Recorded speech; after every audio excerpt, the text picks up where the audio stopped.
Hi, Viki. Hi everyone. Hi Asel. Good afternoon, good morning, or good evening, depending on where colleagues are watching us from. Yes, we apologize in advance for some technical issues that may occur, but we will do our best to talk about the topic that we keep hearing a lot, and namely chasing certain feelings or chasing away certain feelings. But most importantly, I think what we're really trying to say is like how to not create pressure around certain like deadlines, certain goals that we haven't achieved. Basically, there seems to be always a spectrum of where we want to be and where not, and therefore we're missing the feeling, right?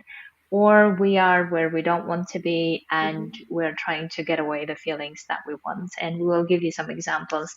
But basically, we Yeah. want to talk around like not satisfied feeling whatever it is and what to do about that feeling. So, Vicky, let's start with like some examples to illustrate what we're talking. I can also give some examples and then we dive into it.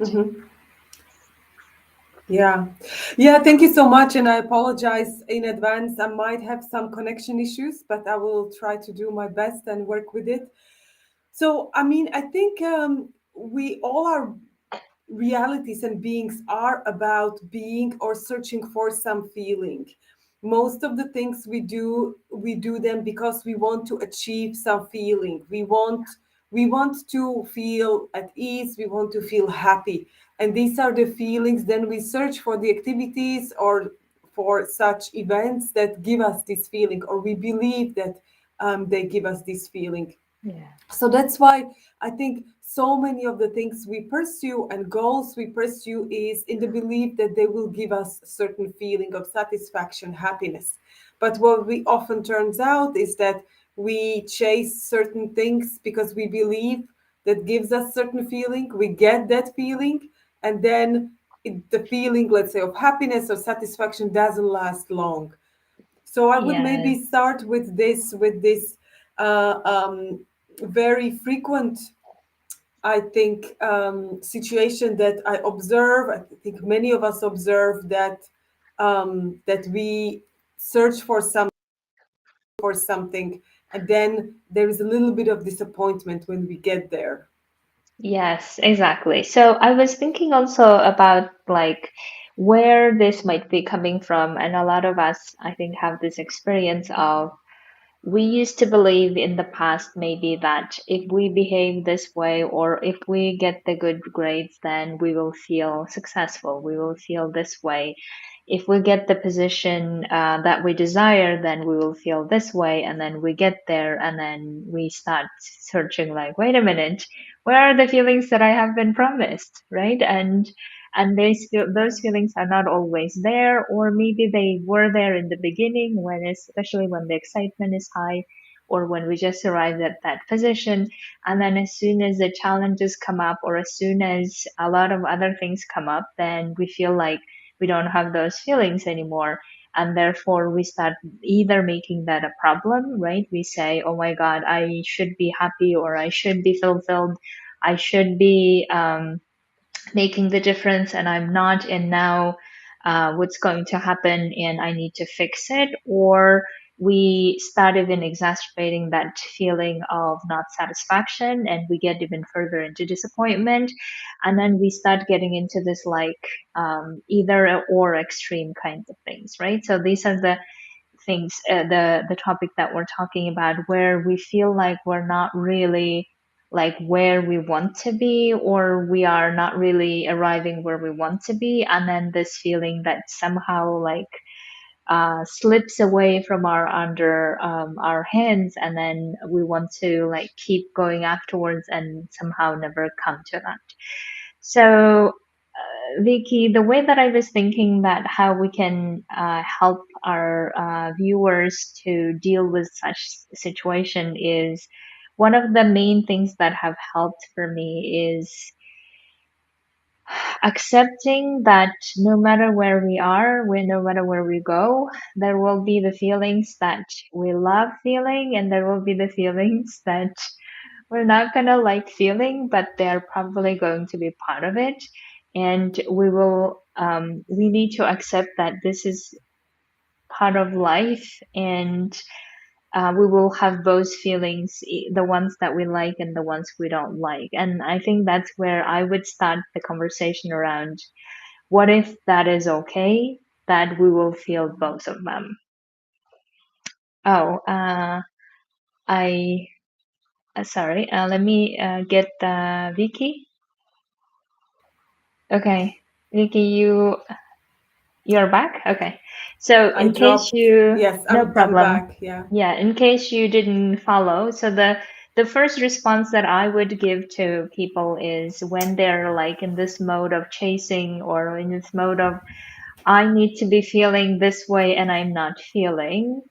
The first thing that I would always start is with acceptance that no matter where we go, no matter what like position we're holding, no matter how much we've received or what we wanted, there will be the feelings that we will like, and there will be the feelings we will not like, and that's the reality of human experience. That's where I would stand. What would you Yeah. say, Vicky?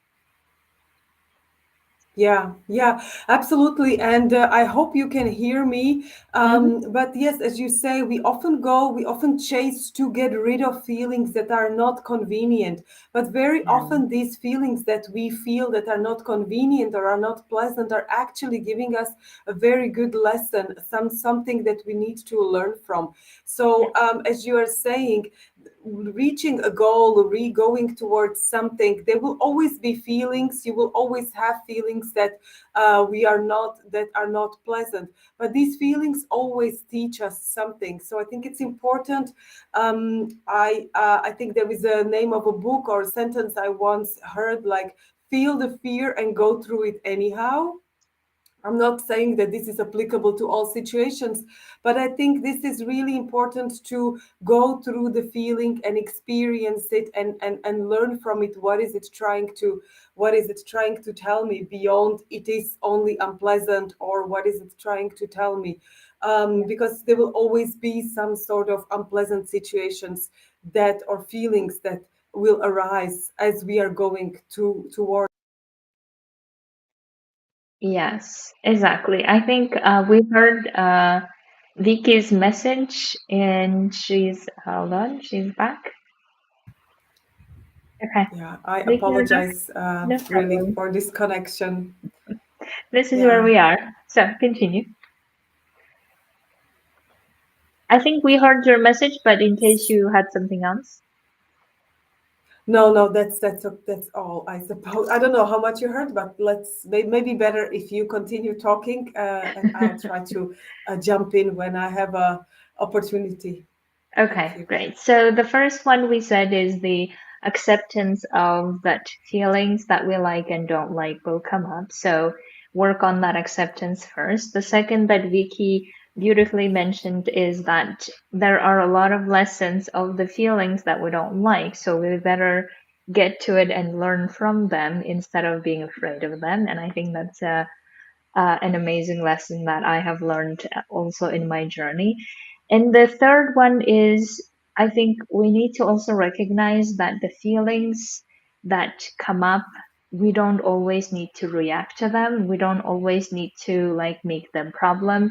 We don't always need to like get away from them or trying to fix them, but rather not only understand them, but um, I think like close to what Vicky was saying, learning from them. But the way that I'm thinking even further is how can we be greater than our external circumstances? How can we be Yeah. even stronger than whatever is happening around us, but instead keep going for what we want to within the environment where we are or somewhere else? But the important message I think that I'm trying to say here is that I have been thinking that the greater, like, people that we so much admire, respect, and follow, I think they are the people who have decided not to let their external circumstances dictate what they can and cannot do, right? And I really would love Yeah. like my journey to be that type of journey where I don't allow or I don't obey or I don't just give in to my external circumstances or the difficulties and then just give up or not do the things that I want to do Yeah. that I really believe. And I keep doing that even if when those feelings that I don't like keep coming up over and over again. What would you say, Yeah. Vicky? Thank you so much for saying that's a very powerful message, Asel, that you said that I will not let the external environment to dictate how I'm supposed to feel or how my life is should Yeah, be. And I think this is really very powerful because very often we receive all sorts of external information that we process and we take very personally. If somebody says don't do it, or somebody says if I were you I wouldn't do it, or somebody says you yeah, are not fit to do it, and or maybe we interpret it in a way, but nobody's in our position, nobody really knows ourselves the best. So this is very important to really feel the feeling, because if we're going outside of our comfort zone, which is always as we are reaching our goal, we will feel these feelings will pop up. It's a natural preserving mechanism that our brain will create. There will be obstacles, mental obstacles, that you will feel that this is very unpleasant, and that's why it's really important to really sit with these feelings and be there and learn from them, as we've mentioned. I actually have an example that popped up as you were mhm, speaking. As I was going to one of my several years ago, as I was studying for coaching, I went for a training, and I actually didn't receive the updated message that I was supposed to go to a different training facility in the same city, mhm, like on the other side of the city. And of course, and there was a clause that if you are late in this 3-day training for more than 1 hour, it's cancelled. Like it's not going to be considered. And it's, of course, it's a lot because they want you to be there 100% of the time. yeah, And of course, that's a lot of money. It's a lot of time, a lot of investment. And so I ran across the other city, across the city. Actually, it was in Switzerland, in Zurich, and I arrived at the facility, and it was just about not 1 hour late. I was 45 minutes late. mm, So I was thinking, is this a message that is telling me I'm not supposed to do this?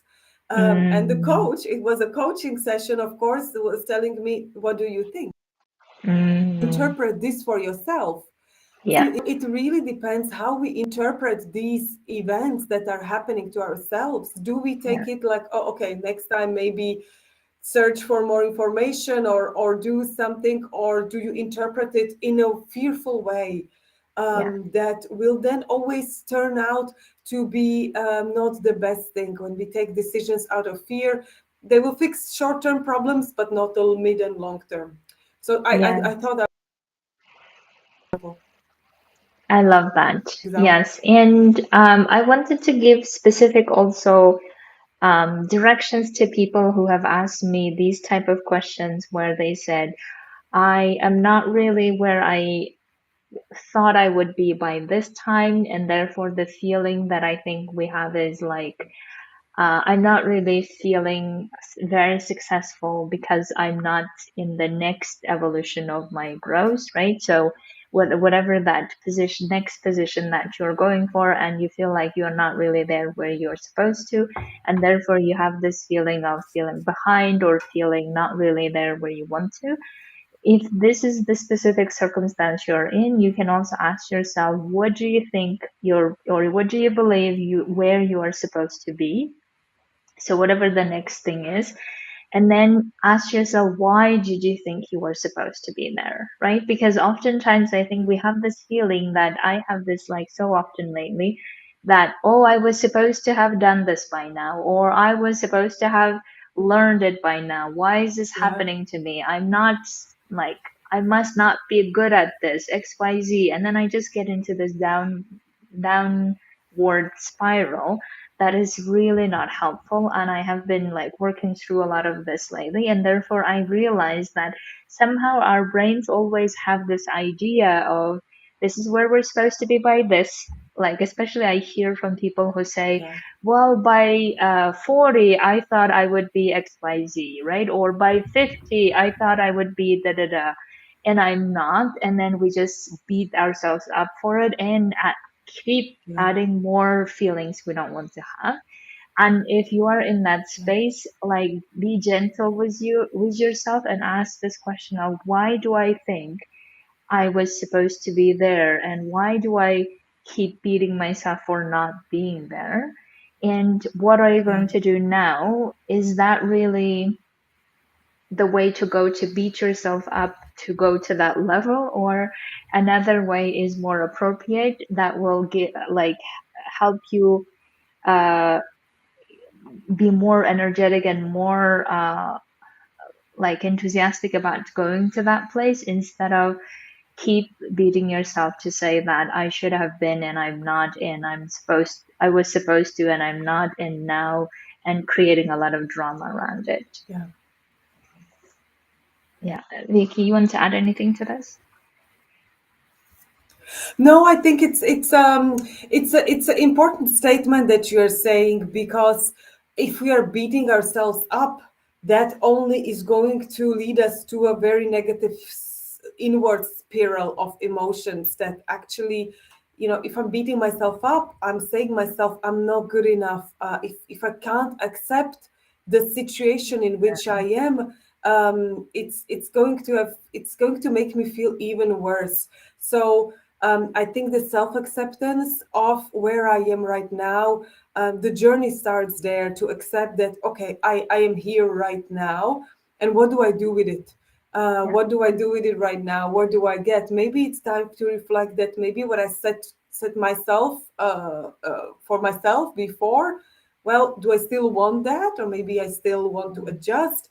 If I wanted to, do I want to progress in my career, horizontally, or maybe I want to do a different trajectory? So I think all these things come to the feeling of being here in the present. I think many people try to escape the present feeling.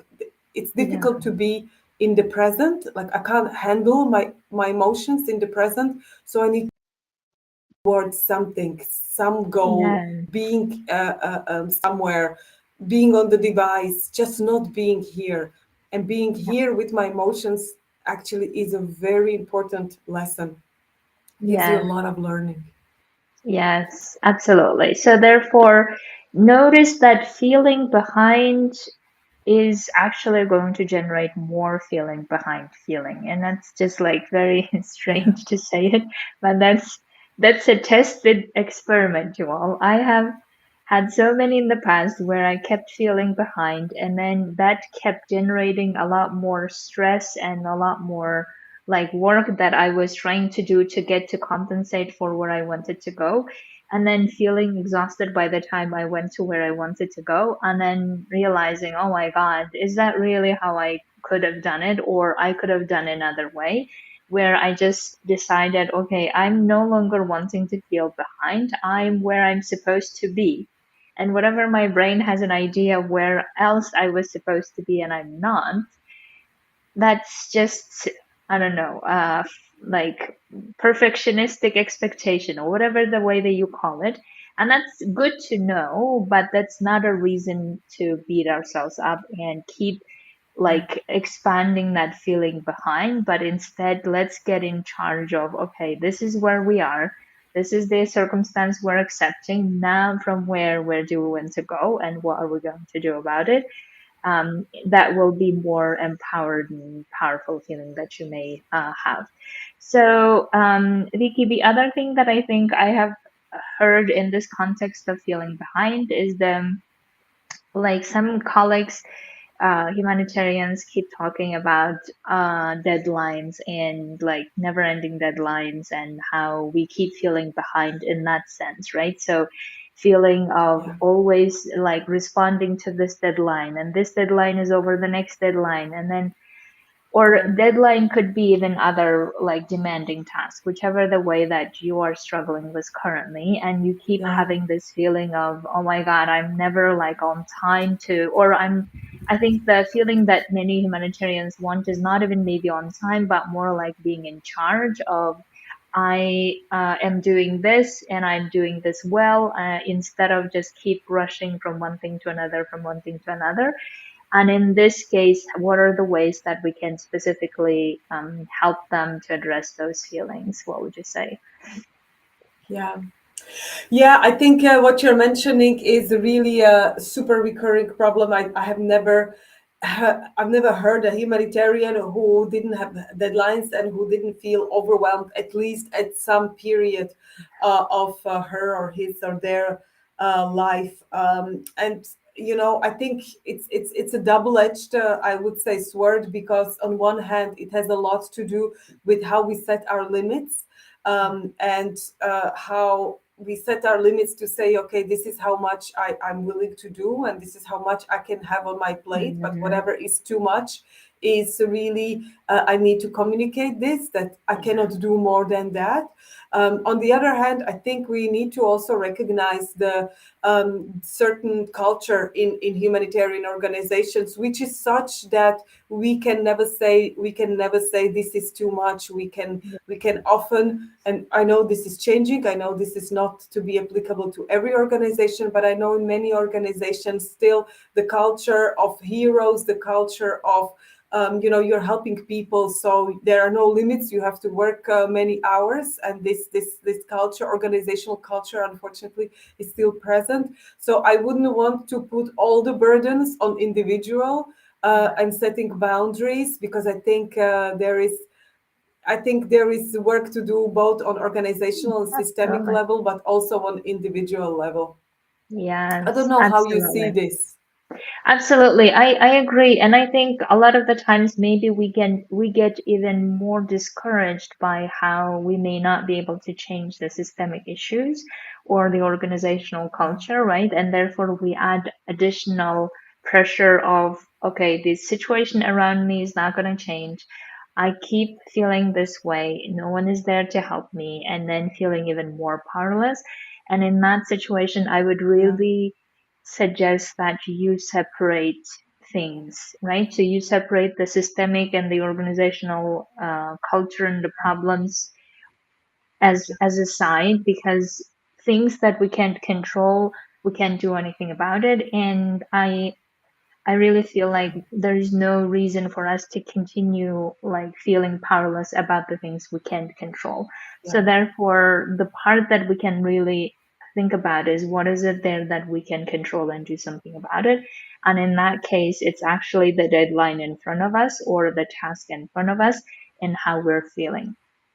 And if we yeah, keep absolutely. feeling like, yeah, if we keep feeling like, oh my God, I can't really do this. I'm like tired of doing this. I am tired of keep reacting to this and all of this, then you are likely to continue feeling the way that you don't want to feel. So therefore, in that moment, we need to break that cycle, right? And the cycle can be only broken if you say, like, take a deep breath and then you decide, okay, what is it that I will do, like the Viki was saying, right? Taking charge of what is it that I will do, what is the capacity that I have for in the day, and that's the only thing I'm doing, no matter what happens, no matter how everyone gets pissed or whatever it is, because you are a human being and you can't keep doing things and keep staying at work after working hours for a long period of time. That's unhealthy. You know it, everyone knows it, right? We have the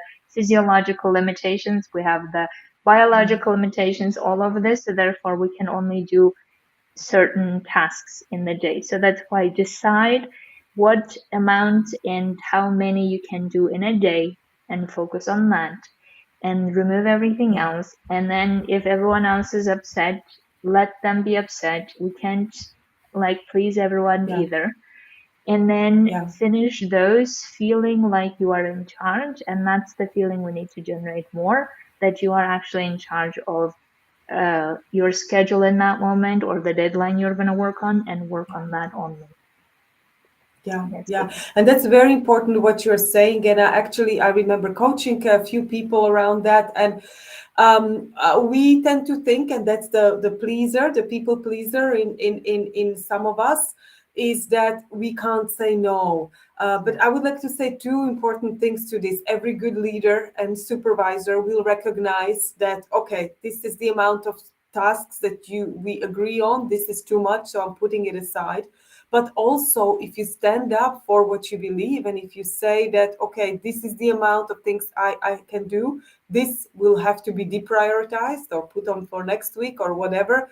And walking out of the office at 5 o'clock um, is very often will give you more respect and more recognition than really critique, because everyone will recognize that that's a healthy attitude.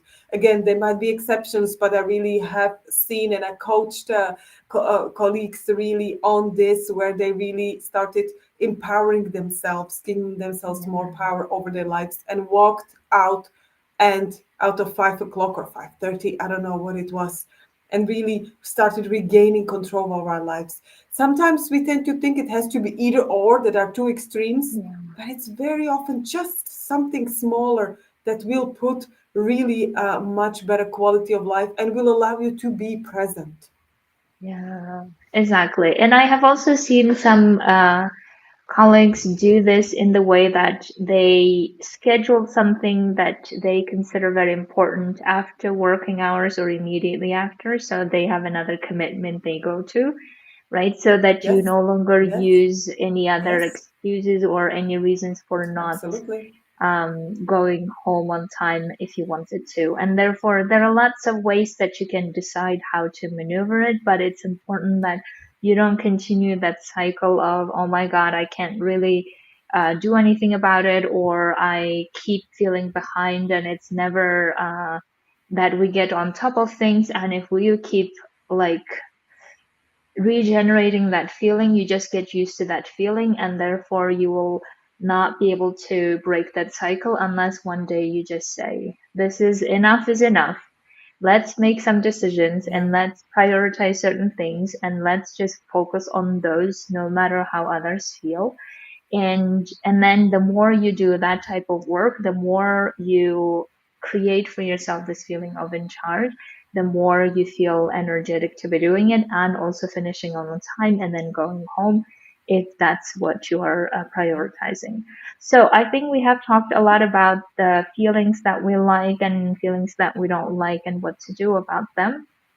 But I think the overall message that I would like to convey as much as possible is, let us like not only understand our feelings, but also let us really decide how we are reacting to those feelings, how we are using those yeah, feelings, right? How we are really interacting with our own feelings, because they are the like colors of our experience of life, and they always yeah, indicate what's absolutely. going on that we like, that we don't like. So therefore it's so important that we um, become like in charge of our feelings a bit more, instead of just letting them get us to different extremes and then feeling like exhausted from different extremes and then feeling that we don't really have the balance that we're looking for, right? So that's why the more we understand that we know how to deal with our emotions and how to manage them, how to understand them, the easier it gets as we go through our work lives or personal lives. Vicky? Yeah, yeah. One last thing I felt I wanted to say, Yeah. react as opposed to respond. When we're Yeah. reacting, we are very reactive to things that pop up. But when we choose, when we take just a tiny step back and think about how we respond, I think that makes the biggest difference. Yes, I love that. And I always think about is like we always have this reactive or proactive ways to handle things all of the time, Yeah, no matter what the circumstance is, unless, of course, it's a very life-threatening danger, in which case yeah, our yeah, fear of takes course, over, right? But of course. otherwise, we always have this option of either reacting or proactively deciding what to do, which is what Abik is also saying in other words. And Yeah, always think about like any situation that you are in, how are you doing this, which one you are tending to go more for. And if you like, you can always go to the proactive or the responding part, in which case you will have the feeling that you are like responding in the way that you're choosing, right? In the way that fits your schedule or your timelines or your way of doing things. And that's what we would really encourage you to do. Okay, thank you so much, everyone, for being with us and watching us, and Viki for being with us here despite all the difficulties with the internet. We apologize for it, but as humanitarians, we always understand that we work in very different situations. So I think it went well Indeed. anyway.